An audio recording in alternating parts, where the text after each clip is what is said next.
Siyempre, kahit man minsan eh, siyempre yung iba kasi baka iniisip niya, baka makaramdam ko kasi parang may ginagaan yung Baka ito ano mag-i-step pa. baka eh. Gawa ng mga ng maiingay na ano. Sa paligid. Okay. So baka ibig sabihin ni ibig sabihin ni Eds, no, tama yung ating pagkaunawa, guys, no, baka may kumukumbinsi or sabihin natin may tawag dito, may gumagatong, tama po ba, no? Yan, kung tama yung ating pakarinig dito sa sabi ni Eds na mag-step back, no, na umatras actually. I think malaki yung possibility na kumbaga may nangyaring ganun, guys, no, yan. Hindi po ba? Ganun. Kumbaga, nasa isang ano pa rin tayo eh. Nasa Ayun. isang community pa rin tayo. So, di man maiwasan na magkakasama-sama tayo ulit. Baka ano lang, nakakapanghinayang lang kasi. Kasi matagal na natin dito plinano, di ba? So, ano man yung nun sabi mo minsan, di nakasama si B sa travel natin ngayon. Ayun nga, no? Kala ko makakasama rin siya kahit pa medyo nagkaroon ng konting ano, konting Issue. sama ng loob. Anyway, let's pause Dito po kami sa hotel. Umuwi rin kami ng maaga para makapagpahinga kasi matagal pa namang stay namin dito. Para sa mga susunod na araw ay mas may energy kami kasi kaninang umaga lang kami dumating at ayun, wala pa kami masyadong pahinga. So kanina naglakad-lakad lang kami sa labas. At yun nga, sa mga umaasa, nakasama si V. Ayun, hindi po siya nakasama ngayon. Grabe po, no? Actually, biglaan po yung pagsabi niya sa akin na hindi daw siya makakasama gawa ng siya po ay nagkasakit po. Okay, let's pause for a while, no? Kahit ako din nabigla, guys, no, nang mapanood natin ito, nang malaman natin mismo, no? Malaman natin mismo kay Kalinga Prab na hindi talaga nakasama si Bibi Fiancé. No, kumbaga matindi sana yung excitement na kumbaga ating naramdaman, no? Ahead of sabihin natin ahead of time, no, yan, no, bago pa man sila kumbaga tumungo ng Korea. So nabigla tayo actually, pero yun na nga, guys, no, yan, no, sa musaring reaction, no, mula sa comment section, no, mula sa mga taga subaybay dito po, no, guys, no, sa Tambalang EDC at talagang marami yung nalulungkot, marami yung nanghihinayang sa pagkakataong ito. Yun naman, no, ay kumbaga valid yung rason, no, kung bakit hindi tawag dito nakasama si Vivian kasi nga daw po may sakit. Pero yung ano lang, kumbaga nananatiling kumbaga palaisipan, no, nagiging palaisipan para sa mga manunood, para sa mga taga-subaybay, no, baka daw po kasi talagang ayaw ng sumama, no, ayaw ng sumama, guys, ni Bibi Fiancé. No, marami yung nagsasabi na kumbaga bakit hindi pa daw po, hindi pa nagsabi dati pa na kumbaga hindi tutuloy kasi sayang daw yung ticket, no, yan, na kasi sayang daw yung effort ni Kalinga Prab, no. But anyway, meron paliwanag dyan si Kalinga Prab. So papanoorin natin, guys, to, no. Or nilagnat. Okay.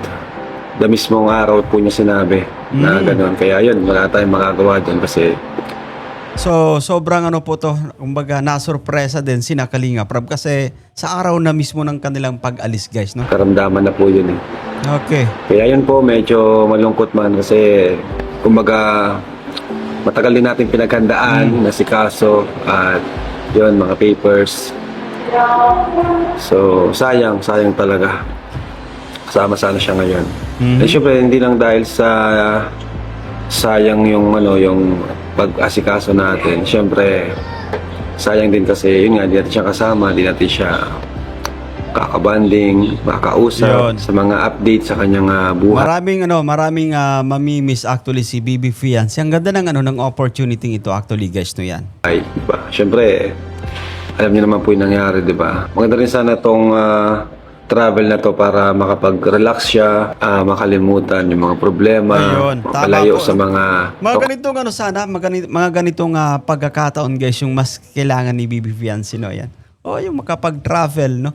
Of course, no, makasabi natin, no, makausap niya si Kalinga Prab, no, makapagkwentuhan pa more on, sabi natin sa mga nangyayari para mas kumbaga mas lalo pang gumaan, guys, no? Mas lalo pang gumaan yung loob, no? Yan. Anyway, play pa nga natin to. sick. So, yun po nagpapabigay kay V na na budget. Ang alam ko nasa total ng 22,000 po 'yon Grabe, no? from Shoutout po dyan guys yan sa nagbigay ng 22,000. Grabe po. anonymous, ayaw niya magpakilala. Yung po Okay. binigay sa akin ni JJ. Ayun po. Paki-PM na lang po si Kalingap JJ kung ano pong gagawin para may balik po namin sa inyo. Ano po, pa-PM na lang po si Kalingap JJ. Yan, yun ay supposed to be budget dapat ni Viancy. Grabe po guys, no? Nakakatuwa kasi may budget pala talaga si Bibi Viancy. Kaso nga lang, wala talaga, no? Kumbaga, ayun, tawag dito, may sakit daw po, no? Yan. May lagnat. Yun si Eds. Alright. Minsan, kumusta? Minsan, medyo Kumusta yung mo? Yung experience. Nanilig ako sa weather dito. Experience dito. Sabi kasi nila, di na daw malamig, ano? Kaya nga eh, sabi na sa akin. Kaya nga, Grabe. kasi sa atin, sobrang init na. Sobrang lamig, mas lamig pa sa bagyo. Kasi sobrang init na sa atin, di ba? Tapos Hindi dito kaya. biglang ganito. So, ayun, masaya ka naman Insan kasi nakasama ka ngayon dito sa South Korea. Ikaw lang pala eh. Tayo lang, unti lang natin, ano? Yun, masaya pa rin naman kahit yan.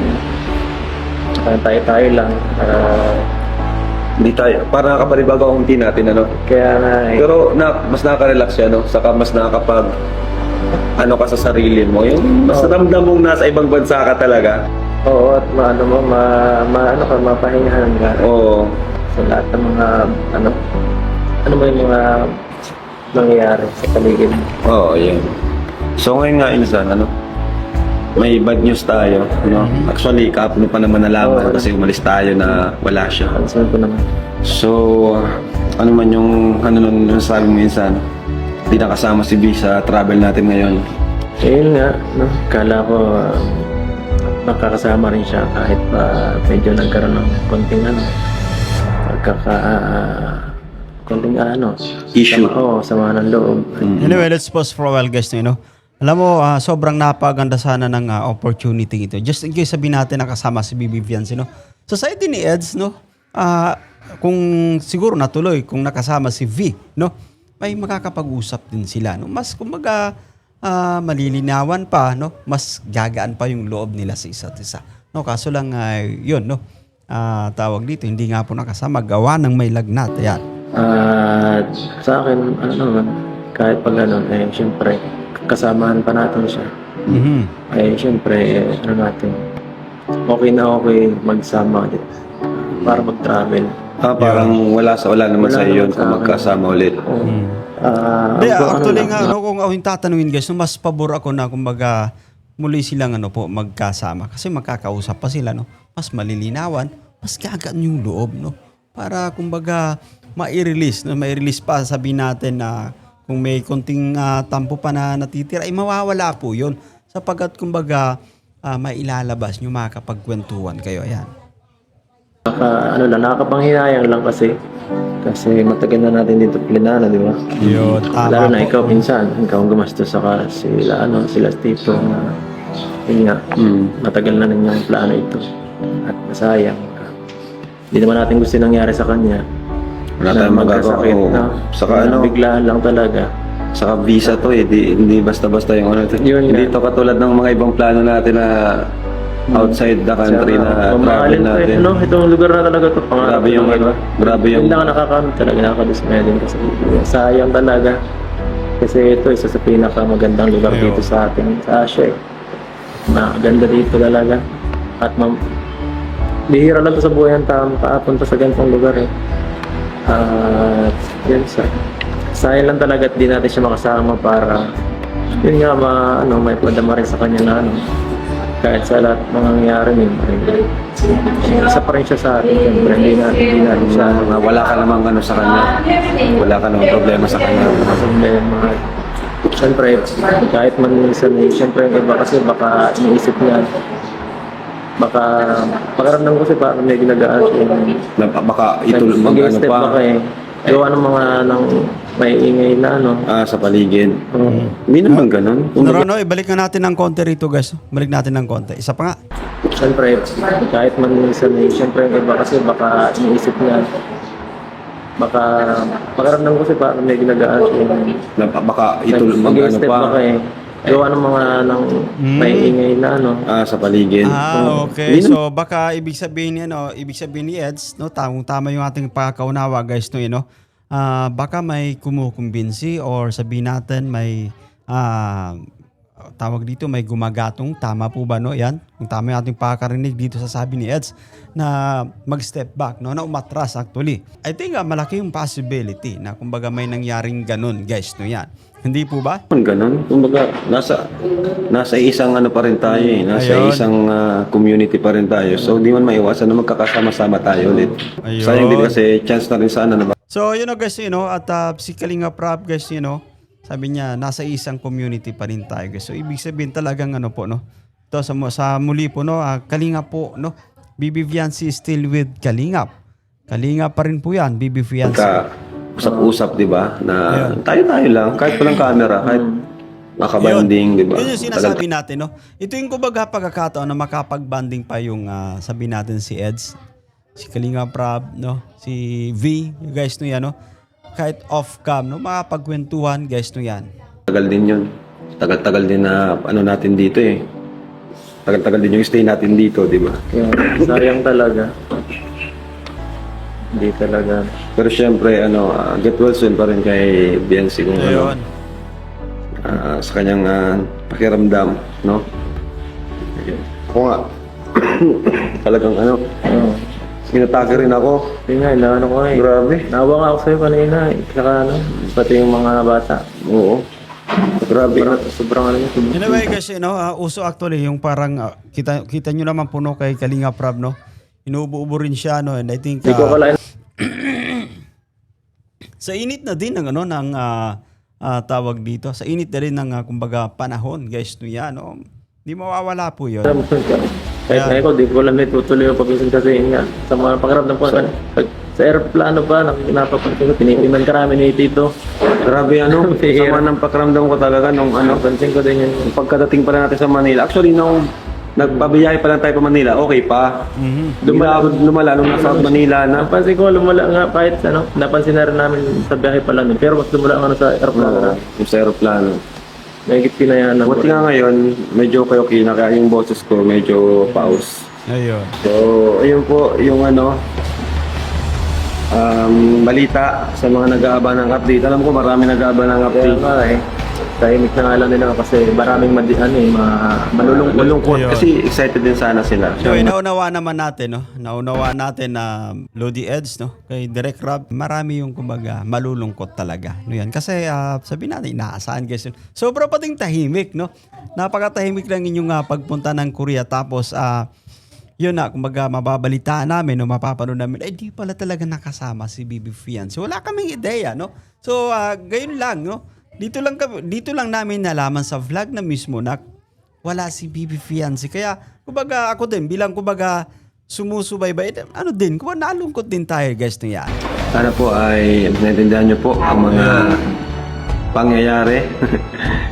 Kung di man nakasama si Biancy, itindi na lang po natin siya kung siyempre pag yung sakit na baga, mahirap na yan, mahirap nang pilitin pa. Okay. So, ayan. Yun lang po. So, kami lang dito. Anyway, So, thank you so much for watching sa day 1 ng aming adventure or travel vlog dito sa South Korea. So see you po sa next vlog natin at sa mga update po natin sa travel po namin dito. Thank you so much po and God bless po sa inyo lahat and Jesus loves you. Anyway, so yun na nga guys, wala tayong magagawa, no? Kasi sabi pa nga natin, no? I think hindi rin kagustuhan ni BB Fiancé na sabi natin, magkasakit ka. On the spot pa guys, no? On the spot pa guys, na sabi natin sa araw pa mismo ng pag-alis nila papuntang Korea, no? At kailangan nating ipahinga, no? Kapag nakakaramdam tayo ng sabi natin na lagnat, no? Kailangan nating ipahinga yan, no? Yan. Anyway, that's it for today. Manatiling kumbaga positive lang, no? Yung iba po kasi napapaisip na guys, to. Sabi po parang napapaisip na yung iba, baka sabi nila baka hindi na talaga si Bibi Fiancé po sa Team Kalingap, no? Baka ayaw na rin kumbaga magpa-vlog or ayaw nang makasama, guys, no? Sabihin natin baka ayun na nangangamba yung ilan sa mga kasama natin, baka guys, no? Yung episode 99 ay doon natin siya huling mapapanood. Yung mga ganyan, guys, no? Pero that's normal, no? Normal po yan sa mga tao na talagang mag-iisip ng ganyan sapagkat base na rin siyempre sa mga nangyayari ay talagang hindi mo maiiwasang mapapaisip ka na baka ayaw na talaga ni Bibi Fiancé, ganun po. Pero as per Kalingap Rab, guys, tayo naman kumbaga positive, no? Nananatiling kumbaga positibo tayo, guys, no? Talagang may lagnat lang si Bibi Fiancé at yun yung pinakarason bakit hindi siya nakasama, no? Nakakapanghinaya nga lang kasi ang ganda ng pagkakataon, guys, no? Yan, no? Itong Korea, no? Isa sa bansang gustong puntahan ng ating mga kababayan, guys, no? Yan. So that's it for today at naway nagustuhan nyo, guys, yung ating pagre-reaction for today's vlog. At sa mga bago pa lang sa ating munting YouTube channel, make sure na mag-subscribe, i-turn on yung bell button para lagi kayong notified sa mga update, guys, no? Yan. Ako po si Jason Alvasan. Bye for now and God bless us all. See you guys